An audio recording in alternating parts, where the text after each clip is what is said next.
Hello everyone, welcome to our channel education hotspot. और अपनी आज की क्लास में हम लोग क्लास 9th की इकोनॉमिक्स का चैप्टर फर्स्ट कर रहे हैं, that is the story of village Palampur.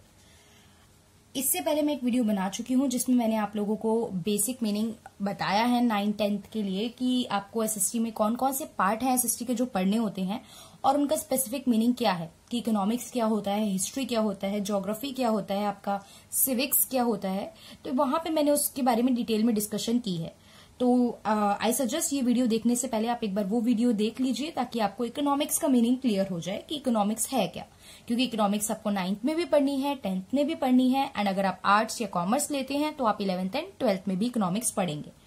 तो it is very much necessary कि आपको पहले इकोनॉमिक्स का मीनिंग पता हो। तो आई सजेस्ट आप लोग एक बार वो वीडियो जाके देख लें। अब हम बात करते हैं स्टोरी ऑफ विलेज पालमपुर। देखिए यहाँ पे एक गांव की कहानी सुना रहा है आपको। गांव का नाम क्या है? पालमपुर।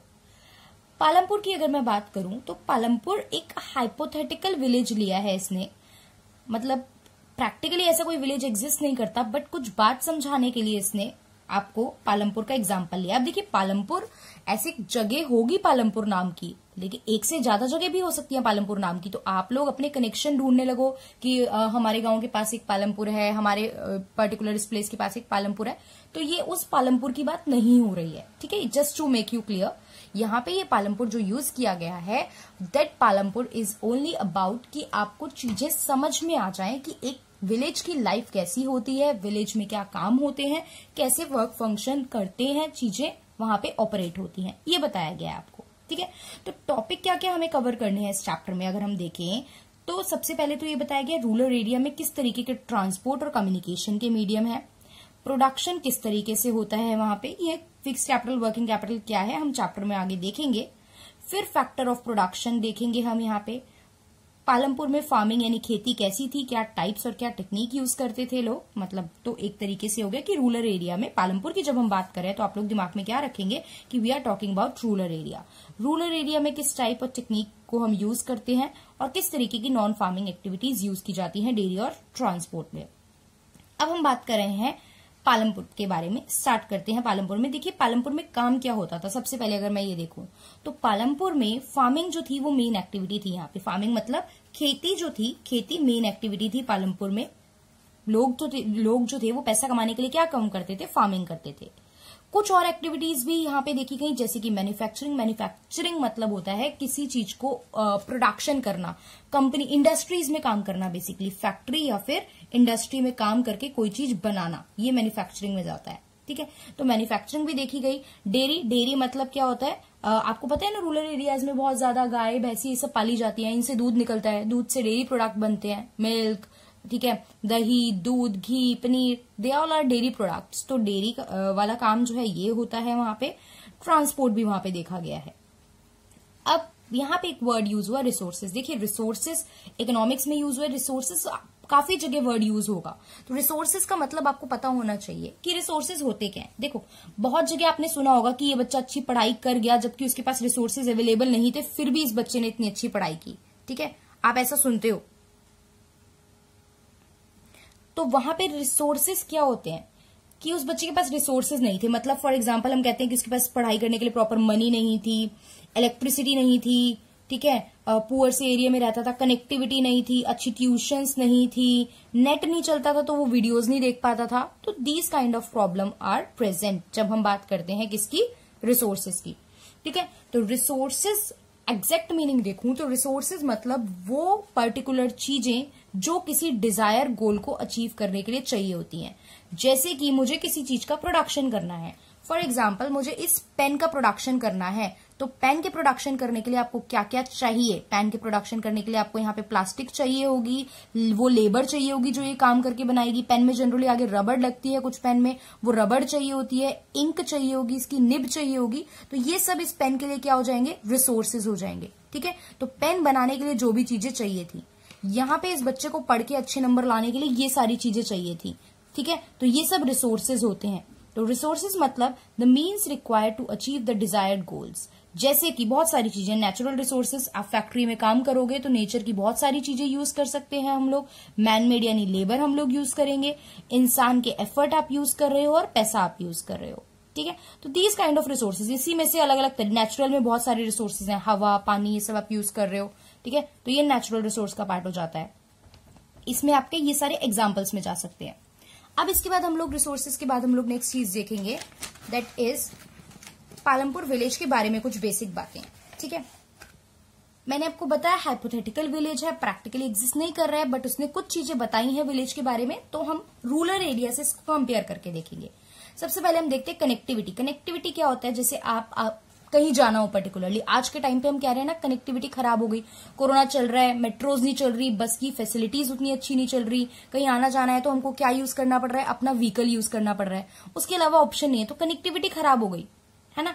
जनरली क्या कनेक्टिविटी थी, घर से निकलते ही ऑटोज मिल जाते थे, शेयरिंग ऑटोज, या फिर घर से निकलते ही आपको बहुत सारे व्हीकल्स मिल जाते हैं, रिक्शाज मिल जाते हैं, उसके बाद आपके आसपास में कोई मेट्रो, लोकल ट्रेन, ये सब कुछ भी चलता हो तो आप यूज कर लेते हो, तो दैट इज कनेक्टिविटी, ठीक है। तो अब ये क्या बता रहा है, जो पालमपुर विलेज है वो well connected with the neighbour village and town, वो अपने आसपास के विलेज और टाउन से अच्छा खासा कनेक्टेड है। उसके पास में एक विलेज है रायगंज, जो 3 किलोमीटर है पालमपुर से, तो रोड की कनेक्टिविटी है, मतलब पालमपुर से लेके रायगंज तक अच्छी खासी रोड बनी हुई है, तो कनेक्टिविटी अच्छी है, मतलब मुझे देखने को ये मिल रहा है कि ये विलेज अच्छा खासा है, क्योंकि रोड वगैरह की कंस्ट्रक्शन यहाँ पे हो रखी है। फिर बात कर रहा है शाहपुर। शाहपुर जो है ये पालमपुर के पास का एक स्मॉलेस्ट टाउन है, जो सबसे पास पड़ता है, वहां के लिए भी कनेक्टिविटी हमें देखने को मिलती है। अब कनेक्टिविटी की बात करो तो एक जगह से दूसरी जगह आना जाना कैसे होता है, ट्रांसपोर्ट मीडियम क्या है पालमपुर के अगर पूछा जाए तो देखिए, ट्रांसपोर्ट मीडियम की बात करें तो कुछ बेसिक ट्रांसपोर्ट मीडियम जो होते हैं, बलक कार्ट, टांगास, बुग्गीज जो बनती हैं, कुछ motorcycle, jeeps, tractor and trucks देखने को मिलते हैं। देखिए ये नाम है, जनरली पढ़ के आपको ये नाम क्वेश्चन आ सकता है शॉर्ट में 1 मार्कर में, तो ये चीजें पता होनी चाहिए। आई डोंट थिंक कि इसमें कुछ बहुत मुश्किल चीज है। फिर हम डिवाइड करते हैं कि पालमपुर की सोसाइटी कैसे है। ये आपकी एनसीईआरटी में ना पहले पैराग्राफ में सारी बातें लिखी हुई हैं, मैंने इसको कैटेगरी वाइज डिवाइड कर दिया है कि कनेक्टिविटी अलग, सोसाइटी अलग, ठीक है। तो हम इसको कैटेगरी में डिवाइड कर रहे हैं कि पहले हमने देखा पालमपुर में कनेक्टिविटी कैसी थी, नाउ वी आर सीइंग कि पालमपुर की सोसाइटी कैसी है। तो पालमपुर की सोसाइटी की जब हम बात कर रहे हैं तो सोसाइटी में देखो, यहाँ पे कास्ट बहुत सारी रहती है, यहाँ पे अपर और लोअर कास्ट देखी गई है। अपर कास्ट में आपको पता है ना, जैसे कास्ट में 4 कास्ट में हमारी सोसाइटी को डिवाइड कर दिया, ओल्ड कास्ट सिस्टम की बात करूं तो 4 कास्ट में डिवाइडेड थी, ब्राह्मण, क्षत्रिय, वैश्यास एंड शूद्रास। कौन कौन, ब्राह्मण, क्षत्रियास, वैश्यास एंड शूद्रास, इन 4 पार्ट में हमारी सोसाइटी जो थी वो डिवाइडेड थी। तो इस गांव में भी हमें अपर कास्ट और लोअर कास्ट का कंसेप्ट देखने को मिला। 450 फैमिलीज जो थी अलग अलग कास्ट की रहती थी, टोटल कितनी फैमिली, 450। मेजोरिटी ऑफ जो लैंड था उसमें से 80 अपर कास्ट फैमिलीज का था, 80 अपर कास्ट फैमिली रहती थी, ठीक है। हाउसेस जो थे, अपर कास्ट फैमिली है, इनके घर पक्के घर होते थे। पक्का हाउस क्या होता है, जो किससे बनता है, ब्रिक्स और सीमेंट वगैरह से बनता है, ठीक है। वहीं दलित की बात करें, दलित की बात की जाए, शेड्यूल कास्ट जो लोग होते थे इनको बहुत कम लैंड मिलती थी। देखो दलित थे बहुत सारे, लेकिन इन्हें जमीन बहुत कम मिलती थी। वहीं ये सिर्फ 80 फैमिलीज थी और आधी से ज्यादा लैंड किसके पास थी, इन अपर कास्ट के पास थी। इनके घर पक्के घर होते थे, ब्रिक सीमेंट से बनते थे। वहीं दलित की बात की जाए तो यहाँ पे बहुत सारे दलित होते थे, ठीक है। 1/3 पॉपुलेशन थी, ये नंबर्स में बहुत ज्यादा थे, लैंड इनके पास बहुत कम थी। इनके जो घर थे वो कंपैरेटिवली, इनके कंपैरिजन में देखे कच्चा हाउस होते थे। कच्चा हाउस कौन से हाउस होते हैं, कच्चा हाउस किससे, जो मड एंड स्ट्रॉ से बनते हैं। तो इनके हाउसेस की बात करूं तो वो स्मॉल होते थे, जो मड एंड स्ट्रॉ से मिलके बनते थे। इतनी बात हमें समझ में आई।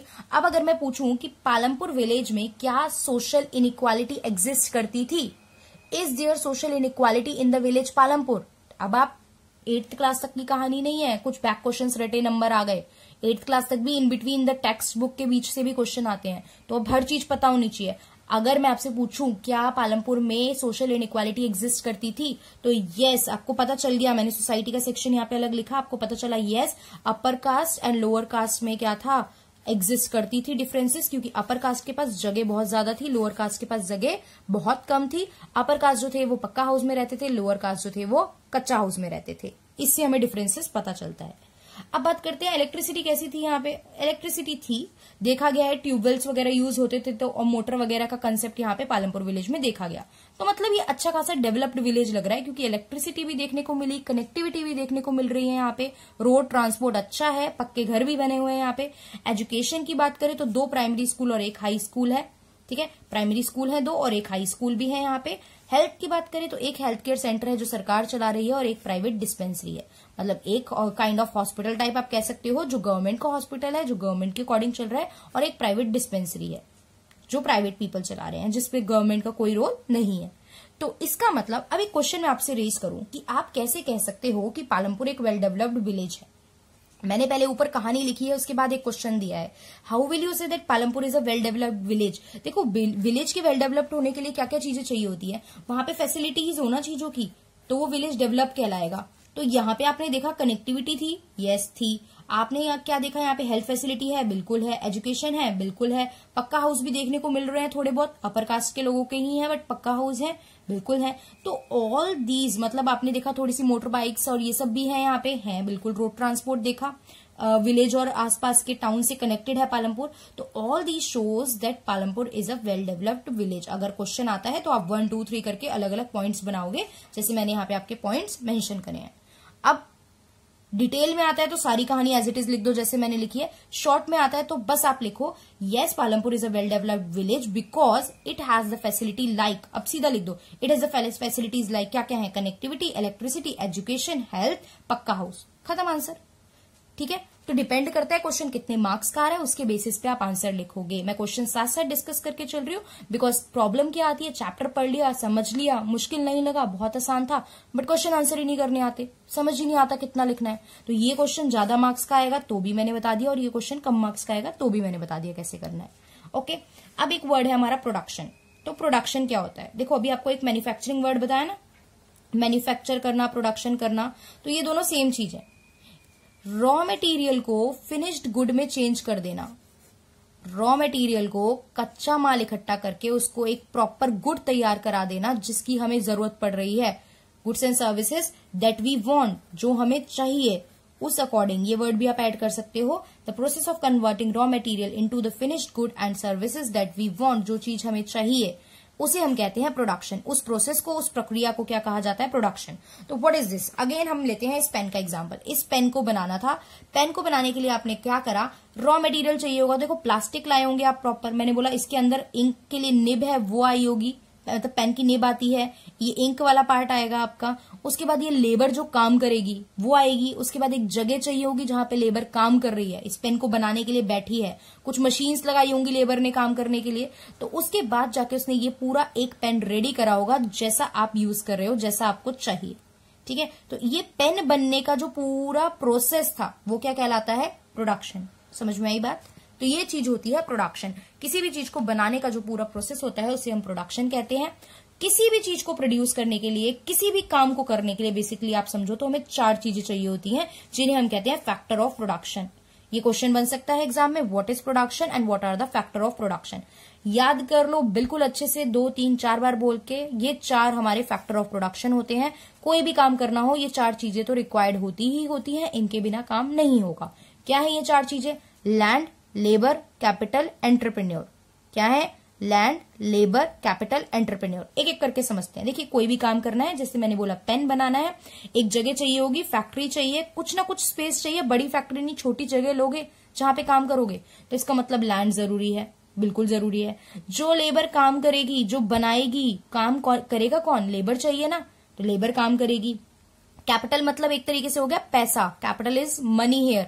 मनी की हेल्प से आप लोग मशीन्स खरीदोगे, टेक्नोलॉजी लगाओगे जिससे कि प्रोडक्शन कर पाओगे, तो ये भी चाहिए, बिल्कुल चाहिए। छोटा काम होगा तो छोटी मोटी मशीन चाहिए, बड़ा काम होगा तो बड़ी मशीनरी, बड़े बड़े प्लांट लगाओगे काम करने के लिए, तो पैसा चाहिए, ठीक है। तो पैसा इज कैपिटल। कैपिटल मतलब टेक्निक्स, टेक्निक्स मतलब मशीनरी।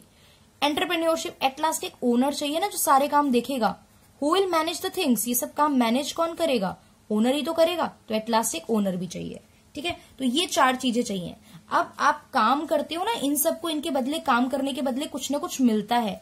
जैसे आप किसी की जमीन यूज कर रहे हो तो आप उस जमीन के बदले क्या दोगे, रेंट, ठीक है। आप लेबर यूज कर रहे हो तो लेबर को काम करने के बदले आप पैसे देते हो, जिसे हम क्या कहते हैं, वेजेस। क्या कहते हैं, वेजेस। जैसे जो एम्प्लॉयज होते हैं ऑफिस में बैठ के एडमिनिस्ट्रेशन लेवल का, हायर लेवल का काम करते हैं, उसे सैलरी कहते हैं ना, कि सैलरी मिल रही है, इतनी सैलरी है, सैलरी कितनी है।